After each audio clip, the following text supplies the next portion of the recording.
ছুটি দিলে এবার? মোটে 21 দিন। আর আমাদের পাক্কা 1 মাস। বাবা, তোদের স্কুলটা কি ভালো রে। ইস, তোদের স্কুলে যদি পড়তাম। হ্যাঁ পড়তি, যদি তুই ছেলে হতি। আমাদের কিন্তু 1 মাস ছুটি। মাঝখান থেকে আমারই শুধু কম। তাতে কি, এখন তো সবে ছুটি শুরু হলো। তবু মন খারাপ করিস না রে পুটি। ন্যাপলা, কি করবি এই সময়টা? শুধু খেলবো আর খেলবো। তোকে আমি জিজ্ঞাসা করেছি নাকি? হ্যাঁ করবি তো, তাই আমি আগেই বলে দিলাম। আগেই বলে দিলাম, তোকে আমার জিজ্ঞাসা করতে বই আছে। আজকে মজার দিনে আর কোনো ঝামেলা নয় পুটি। এই সারা মাসে আমি শুধু গল্পের বই পড়বো। আমি বাবা রোজ নিয়ম করে গোপাল দাদুর কাছে গল্প শুনতে যাব। তাহলে চল আজ থেকে রোজ গল্প শোনার অভ্যাসটা শুরু করি। ঠিক বলেছিস। হ্যাঁ হ্যাঁ চল চল।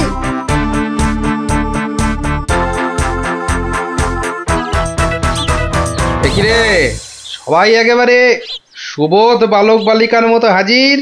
ব্যাপার কি? হ্যাঁ, আজ থেকে আমাদের 1 মাসের ছুটি স্কুলে, তাই রোজ আমরা গল্প শুনবো তোমার কাছে। আর সেই রোজটা আজ থেকেই শুরু। বলিস কি রে, রোজ? হ্যাঁ হ্যাঁ রোজ রোজ। কিন্তু তাহলে তো আমার গল্পের ভাড়ার শেষ হয়ে যাবে রে। গোপাল দাদুর গল্প কখনো হয় না গল্প। বাহ, আবার কথাও শিখেছিস যে ভালোই। হ্যাঁ, কিন্তু তোদের 1 মাস ছুটি হলেও আমার তো আর রাজসভায় ছুটি নেই রে। তাতে কি, তুমি রোজ সভায় যাওয়ার আগে একটা আর সভা থেকে ফিরে আরেকটা গল্প শোনাবে। সকালে হয় কি, ওই বিছানা থেকে উঠতে আমার দেরি হয় বুঝলি। আর তোরা তো অনেক সকালে উঠেই চলে আসবি গল্প শোনার জন্য। বুঝতেই তো পারছিস, খাওয়া আর ঘুম এই দুটোই আমার খুব প্রিয়। আর এর একটাকেও বাদ দিলে আমার সারাটা দিন কেমন যেন যায়। ঠিক আছে, বিকালেই শুনবো আমরা, তাই তো? ঠিক আছে ঠিক আছে। এখন তাহলে গল্প শোনাবে তো দাদু? এখন? হ্যাঁ দাদু, এবার শুরু করো না। হ্যাঁ হ্যাঁ শুরু করো শুরু করো। আচ্ছা বেশ বেশ বেশ, তাহলে শোন শোন একটা গল্প। মহারাজ, আপনি গুরুদেবের কাছে যাবেন বলে সকাল সকাল আমাকে ডেকে আনলেন, কিন্তু এই পোশাক কেন আপনার? কেন, রাজার পোশাকে কি গুরুদেবের কাছে যাওয়া যায় না? তা যাবে না কেন মহারাজ, কিন্তু শিষ্য হিসেবে এ পোশাকে না যাওয়াই মনে হয় ভালো।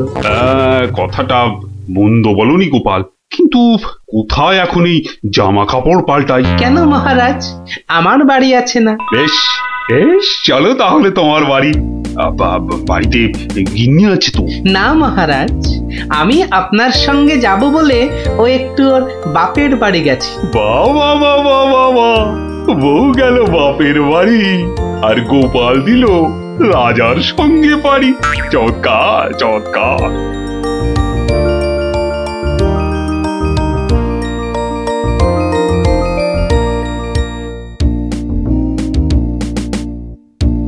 মহারাজ, গুরুদেবের বাড়ি কোন দিকে? গোপাল, রাস্তায় অনেক লোক আছে, সবার সামনে মহারাজ বলে ডেকো না তো। তাহলে কি বলে ডাকবো মহারাজ? আবার মহারাজ বলে? তুমি আমাকে চন্দ্র বলে ডাকবে। বেশ, আচ্ছা চন্দ্র, গুরুদেবের বাড়ি আমরা কিভাবে যাব? কেন, নৌকো করে? এই না থুরি, চন্দ্র, ওই যে নৌকো। কে আছো? নৌকো ডাকো। চন্দ্র, এখানে আর আপনি মহারাজ নন। ঠিক ঠিক, না না, ভুল করে ফেলেছি গোপাল।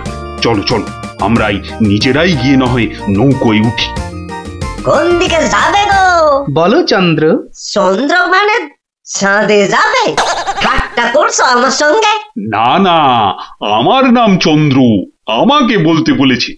ওই তো ওই পারে আমার গুরুদেবের আশ্রমে যাব। 5 মোহর লাগবে। মহারাজ মানে চন্দ্র, মোহর আছে তো? হ্যাঁ, মোহর আমার কথা মনে করবে তো গোপাল। এখন কি হবে? আগে মোহর ফেলবে, তারপর নৌকো নড়ে। তাহলে এক কাজ করো, আমার গলার এই না না চন্দ্র, না। কি দেবে বললে? গলার হার? না না, বলছে গলায় হার আটকে গেছিল, তো সেটা বার করতে গিয়ে যা মোহর ছিল সব বদ্যিকে দিয়ে দিতে হয়েছে। আজ নিয়ে চলো, কাল তোমাকে এখানে এসে আমি তোমাকে 5 মোহর দিয়ে যাব, কেমন? চেহারা দেখে তো ভদ্রলোক বলেই মনে হচ্ছে। ঠিক আছে, চলো, কাল কিন্তু মোহর দিয়ে যাও। আর একটু হলেই ধরা পড়ে যাচ্ছিলাম আর কি। কি বলছো বিড়বিড় করে? বলছে এক্ষুনি যদি ছাড়ো নৌকো করে ফস, কাল পাবে মোহর 5-এর বদলে 10। তাহলে তো পালের দড়িটা ছাড়তেই হচ্ছে। দাঁড়াও দাঁড়াও, ও মাঝি ভাই দাঁড়াও। চোখের কি মাথা খেয়েছে নাকি? এতক্ষণ পর বসা থেকে উঠে দাঁড়ালাম, তাও বলে কিনা দাঁড়াও। আহা, এ দাঁড়াও তো সে দাঁড়াও নয়। থামো থামো মাঝি ভাই থামো। এ দাঁড়াও হচ্ছে থামো। এ কথা তো পরিষ্কার করে বললেই হতো। এত দৌড়ে ঘাম ঝরিয়ে বলার দরকার কি? আস্তে করে বললে যেন আমি দাঁড়াতাম না। মাঝি ভাই, মাঝি ভাই, আমি আমি ওই পারে যাব, আমাকে একটু পার করে দেবে গো? যাব না কেন? নিশ্চয়ই যাব, যখন আমি 5 মোহর পাবো। এবার ছাড়ো তো দেখি ঝটপট। নৌকো নামে চটপট।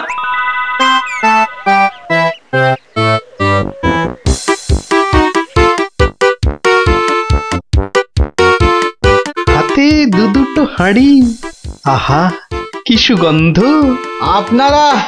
আপনারা কোথায় চললেন? ওই গুরুদেবের আশ্রমে। আমি যাচ্ছি কুটুম্বের বাড়ি। তাই হাতে দুটো মিষ্টির হাঁড়ি, একটাতে রসগোল্লা আর অন্যটাতে সন্দেশ। দুটোই মনে হচ্ছে নলেন গুড়ের। কি করে বুঝলে তুমি? শোনো, আমার নাম গোপাল, আবার অনেকে আদর করে ডাকে মাছি গোপাল। মিষ্টি খেতে আমার এত ভালো লাগে, আর আমি মিষ্টির চারদিকে ভন ভন করি যেন মাছির মতো। তা ওগুলো হাতে নিয়ে দাঁড়িয়ে রয়েছো কেন? নৌকোর ঘরে রেখে দাও। কথাটা মন্দ বলনি, আর হাত দুটো টন টন করছে। এই তো ঘরের ভেতর রাখছে। বাহ, এবার তাহলে খেলটা দেখাই। ওরে বাবা,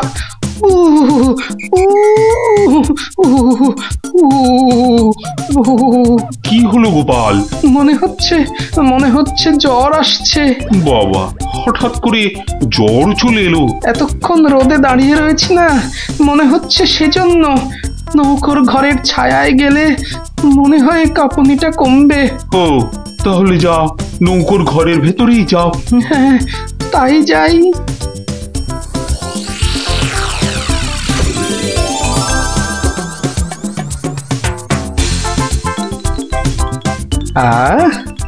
এবার শান্তিতে নলেন গুড়ের মিষ্টি খাওয়া যাবে। দেখি দেখি দেখি। বাবা, প্রথমে কি খাই কি খাই কি খাই? রসগোল্লা না সন্দেশ? সন্দেশ না রসগোল্লা? আগে রসেরটাই খাই।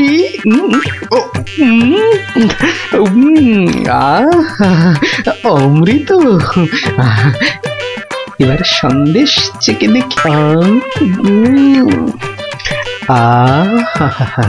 শরীর মনে কেমন যেন একটা মিষ্টি মিষ্টি হাওয়া দিচ্ছে।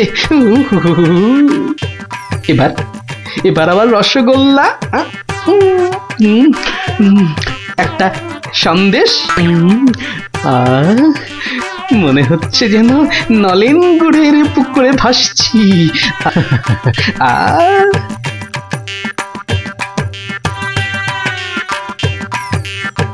গোপাল অনেকক্ষণ হলো ঢুকেছে, কাঁপুনি কমেছে কিনা কে জানি। গোপাল, ও গোপাল, কি হলো? তোমার জ্বর কি কমেছে ওই ছায়া থেকে? অনেকটাই মহারাজ। চন্দ্র, আসছি, একটু পরেই আসছি। এই সুযোগে আর কটা পেটে ভরে নি।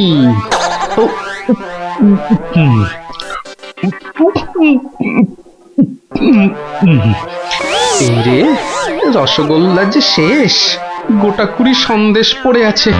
এক কাজ করি, এগুলো জামার ভেতর ঢুকিয়ে নি, তাহলে মহারাজের গুরুদেবের কাছে নিয়ে যাওয়া যাবে। কমেছে জ্বর? অনেকটা। নৌকো তো পাড়ে চলে এলো, চলুন। হ্যাঁ চলো চলো।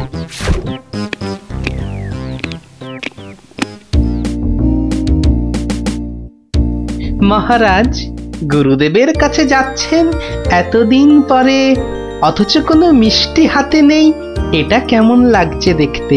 আচ্ছা গোপাল, তোমার কি শেষ বেলায় সবকিছু মনে পড়ে? প্রশ্নও যেমন আমার, উত্তরও তেমন আমার মহারাজ। মানে? মিষ্টি। কি কোথায় পেলে এই হাড়ি ভর্তি মিষ্টি? পাবো কোথায় মহারাজ, রীতিমতো কিনে এনেছি। আগে দেখতে পাইনি তো। জামার ভেতর লুকিয়ে রেখেছিলাম মহারাজ। তবে মহারাজ, নলেন গুড়ের সন্দেশ অনেক দাম নিয়েছে। আচ্ছা আচ্ছা, দাম নিয়ে তোমায় ভাবতে হবে না। ও মাঝি, মাঝি ভাই, ও মাঝি ভাই, আমার মিষ্টি কোথায় গেল? সে আমি কি করে বলবো? সে কি গো, দুটো হাঁড়ি রাখলাম, একটা ফাঁকা আর একটা হাওয়া। কিন্তু গেল কোথায় হাঁড়িটা? জলে পড়ে যায়নি তো? হাঁড়ির কি হাত পা গজালো যে জলে পড়ে যাবে? সেসব আমি জানি না। নাও নাও নাও নাও, আমি খেতে যাবো। আবার আবার তো খানিক পরে ওই পারে যেতে হবে। হায় কপাল, এভাবে কি কুটুম বাড়ি যাওয়া যায় নাকি? আর কি বসেই থাকি। মাঝি ভাই যখন আবার ফিরবে তখন আবার বাড়ি ফিরে যাব।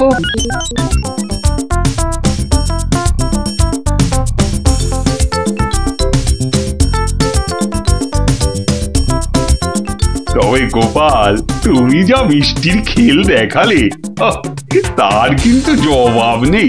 শুধু মুখের জবাবে হবে না মহারাজ। বুঝেছি, পুরস্কার তো হবে হবে। এ কি, সেই বণিক না ঘাটে একা বসে আছে কেন? ওর মনে হয় আমাদের খুব পছন্দ হয়েছে, তাই আমাদের জন্য বসে আছে, একসঙ্গে ফিরবে বলে। ঠাট্টা রাখো গোপাল। কি বণিক, তুমি এভাবে বসে কেন? আর কি, আমার দুটো মিষ্টির হাঁড়ির একটা হাওয়া আর একটা ফাঁকা। তাহলে তোমার কুটুম বাড়ি আর যাওয়া হলো না। কিন্তু তোমার মিষ্টির হাঁড়ি গেল কোথায়? মাঝি বলছে হয়তো জলে ঝাঁপ দিয়েছে। না না, গোপালের হাতে হাঁড়ি, তোমার আবার একটা হাঁড়ি নেই। গোপাল যেন জাদু করে মিষ্টি নিয়ে এলো। গোপাল, সত্যি করে বলো তো, এটা তোমার কার সাজি নয় তো? কি বলবো মহারাজ?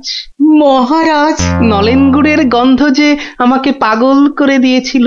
ছি ছি গোপাল, এ তোমার ভারী অন্যায়। কিন্তু মহারাজ, অন্যায় যদি আমি করেও থাকি, তাহলে আপনি, আপনার গুরুদেব, সবাই তো সেই অন্যায়টাই করেছেন। তোমার কি সত্যি পাটা গোল হয়ে, মানে মাথাটা কি খারাপ হয়ে গেল নাকি? না মহারাজ, বণিকের থেকে হাতানো মিষ্টি তো আপনি খেয়েছেন, আপনার গুরুদেবও খেয়েছেন, তাহলে আপনারাও তো সমানভাবে দোষী মহারাজ। না না না না, মহারাজ কৃষ্ণচন্দ্র আমার মিষ্টি খেয়েছেন, এ তো আমার পরম সৌভাগ্য। বলো কি গোপাল, তুমি করলে চুরি, আর মাঝখান থেকে আমাকে আর আমার গুরুদেবকেও করলে চোর? হ্যাঁ সত্যি বাবা, তোমার বুদ্ধির দোসর মেলা কিন্তু ভার। সে তো হলো, কিন্তু এই বণিকের মিষ্টিগুলোর কি হবে মহারাজ?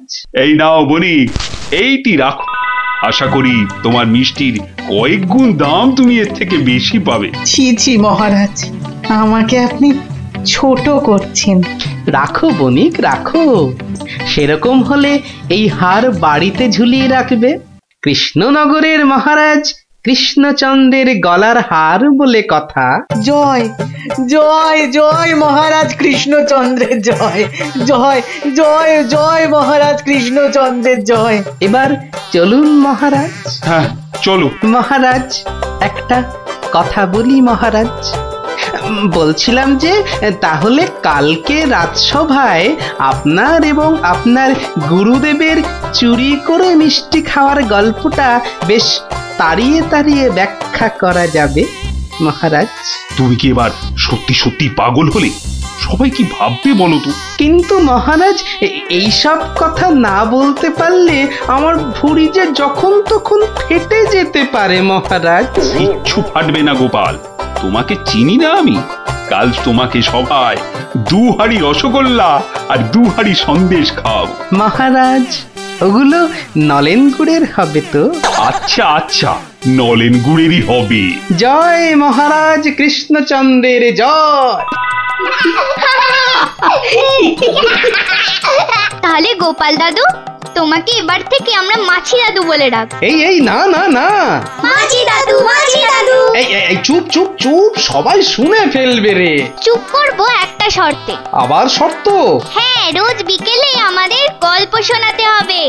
না বাবারা, রোজ তো হবে না।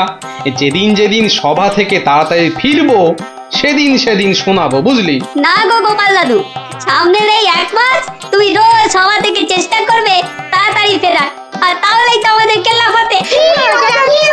আচ্ছা আচ্ছা, দারুণ দারুণ দারুণ মজা, গোপাল দাদুর গল্প খোঁজা। যত সব গল্প পাগল ছেলে পুলে।